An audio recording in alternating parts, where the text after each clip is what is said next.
Alô, bom dia, estamos de volta. Tirem as crianças da sala porque eu estou de volta nesta segunda-feira, 29 de abril de 2024. Sejam todos bem-vindos. Meus queridos amigos, neste final de semana, o National Interest levantou uma questão interessante sobre a guerra na Ucrânia. Os Estados Unidos enviaram toneladas de dinheiros para a Ucrânia e também equipamentos modernos, podemos dizer até de última geração. Alguns quesitos são bem modernos, sim.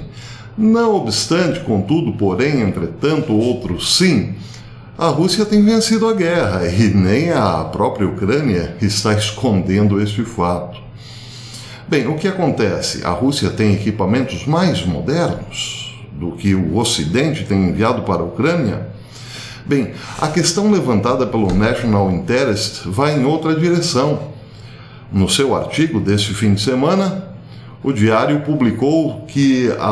informou que a Rússia tem usado aeronaves, principalmente na área de aviação, aeronaves da era soviética e drones muito baratinhos, inclusive. Pois é.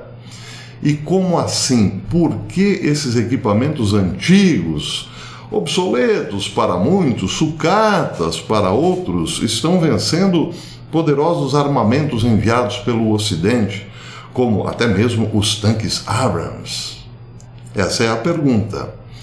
Bem, depois de um ano de guerra, o Ocidente tentava esconder esse problema, afirmando que a Rússia estava empregando a sua moderníssima aeronave de última geração, de quinta geração, o Su-57 Phalon, na guerra da Ucrânia. O Warzone chegou a dizer que certamente, sim, a Rússia usou o Su-57, dizia a matéria publicada no dia 9 de janeiro de 2023, um ano depois da guerra. A Rússia quase certamente usou o seu caça Su-57 Phalon, Phalon quer dizer criminoso, de nova geração na sua guerra contra a Ucrânia, de acordo com uma avaliação do Ministério de Defesa do Reino Unido. Embora a afirmação não seja apoiada por nenhuma evidência irrefutável disponível publicamente, não é a primeira vez que se afirma que o caça-jato mais avançado da Rússia tem desempenhado algum tipo de papel nesta guerra. Só que, detalhe, a Rússia nunca usou o Su-57 na guerra contra a Ucrânia. Era balela, era uma informação um pouco fictícia ou fantasiosa por parte do Reino Unido, talvez para justificar a dificuldade que a Ucrânia tinha em enfrentar as velhas sucatas voadoras da era soviética. Estavam criando uma narrativa, como costumamos dizer atualmente. Bem, voltando ao artigo do National Interest, é muito interessante, vejam só, de quebra, o National Interest sim está confirmando, a Rússia está vencendo essa guerra preservando os seus equipamentos mais modernos, deixando, quem sabe, para uma possível escalada do conflito. Porém, contra a Ucrânia, as coisas são bem antigas, nos remetem à era soviética, e é assim que a Rússia tem vencido a guerra, com sucatas. Prestem atenção o que diz o artigo assinado por Brandon Wishart. Diz o seguinte: a ostentação da Rússia de aeronaves avançadas como o mítico MiG-41 e o Su-57 Phalon, ou Su-57 criminoso, como eu chamarei agora, não se traduz na sua implantação na Ucrânia, onde aviões mais antigos da era soviética suportam o peso do combate. Diz o artigo: apesar das alegadas capacidades furtivas do Su-57, ele permanece não testado em combate devido ao receio de perdas contra as defesas ucranianas, o que poderia embaraçar os militares russos. Entretanto, a dependência da Rússia de sistemas mais antigos reflete uma tendência mais ampla na guerra moderna. Tecnologias avançadas e caras estão sendo combatidas por sistemas mais antigos e mais baratos. Esta mudança sublinha a necessidade das grandes potências reavaliarem as suas estratégias militares à luz da evolução das ameaças e dos desafios tecnológicos. A Rússia tem sido rápida em elogiar a sua capacidade tecnológica no desenvolvimento de fuselagens de próximo nível. Por exemplo, eles elogiaram recentemente o MiG-41, ainda não visto por ninguém, que, segundo dizem, mais parece um caça estelar de um filme Star Wars do que um avião de guerra real. Outro pássaro sobre o qual os russos fizeram grande alarido, e este é mais real do que o mítico MiG-41, foi o Su-57 criminoso. Esta fera cinzenta voadora, de acordo com os militares russos, é um avião de guerra de quinta geração que desafia o americano F-35 ou mesmo o alardeado F-22A Raptor. No entanto, quando se trata de mobilizar esta nave, os russos evitaram enviar o Su-57 para o cadinho ardente do combate nos céus hostis da Ucrânia. Deixaram a maior parte dos combates para aviões mais antigos. Esses aviões de guerra mais antigos tiveram, entretanto, um historial muito melhor em fazer recuar os ucranianos e colocar a Rússia numa posição furtiva, em vez dos sistemas mais recentes, mais caros e complexos de Moscou. Na verdade, tem proliferado relatos sobre o medo dos militares russos de perder o Su-57 para sistemas de defesa aérea ucranianos.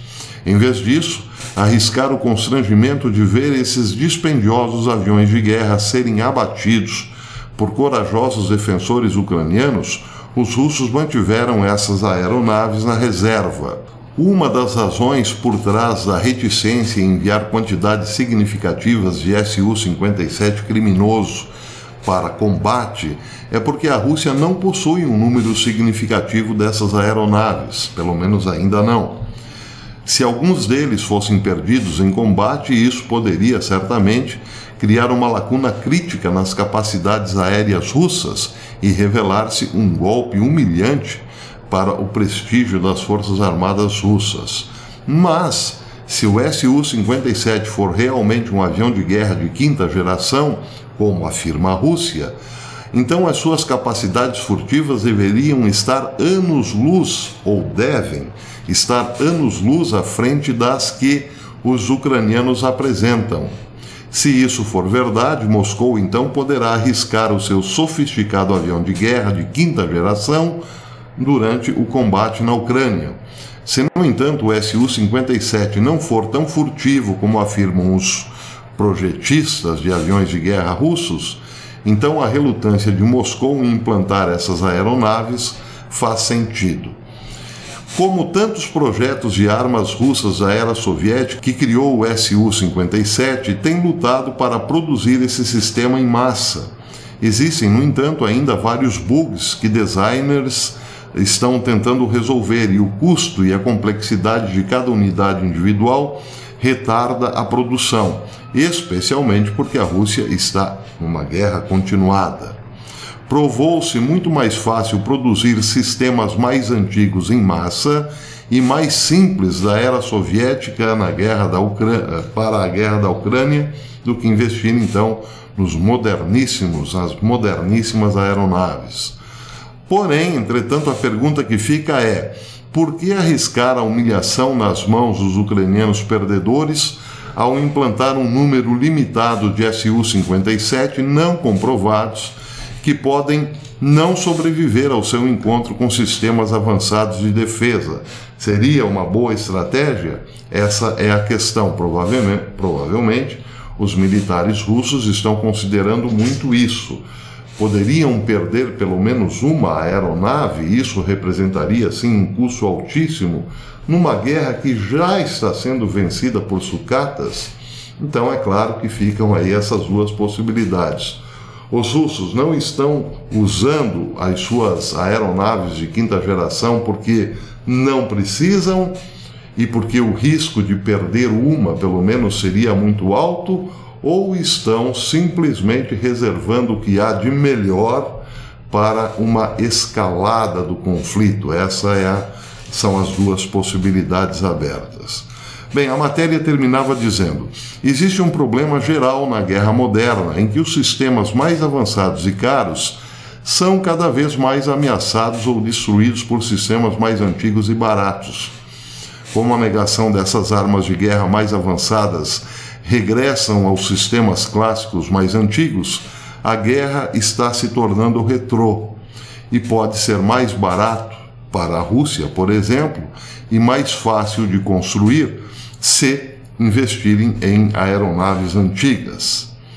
Afinal de contas, um avião de guerra de quinta geração ameaça supostamente e subjuga um inimigo a uma distância muito grande, empregando as mais avançadas capacidades furtivas, que é basicamente impossível que esses aviões de guerra de quinta geração sejam rastreados e atacados. Mas esse não seria o caso agora na Ucrânia, daí porque seria o mesmo que construir uma usina hidrelétrica para riscar um palito de fósforo. Bem, a matéria, então, como disse, é assinada por Brandon Witcher, analista de segurança nacional do National Interest e ex-funcionário do Congresso, analista geopolítico que contribui para o The Washington Times, entre outros diários. Quer dizer o seguinte: os Estados Unidos não se deram conta de que poderiam sim usar material bélico antigo contra os materiais bélicos antigos da antiga União Soviética. Preferiu, no entanto, despejar toneladas e toneladas de dólares na Ucrânia e enviar muitas coisas modernas, caríssimas, que podem ser agora destruídas por drones muito baratinhos construídos lá no Irã. Isso tudo faz parte de uma grande e profunda análise, um grande e profundo estudo do Pentágono, ou foi feito tudo meio que ali, em cima do joelho, né, como se dizia antigamente, para não usar o termo, tudo feito meio nas coxas, não é? Bem, essa é a questão que será cada vez mais incômoda para o governo Biden. Por que gastaram tanto dinheiro na Ucrânia, sendo que a Rússia está gastando pouquinho e está vencendo a guerra? Pois é. Bem, em relação ao moderníssimo Su-57, ainda certamente ouviremos falar muito dele, principalmente se a guerra escalar. Valha-nos Deus.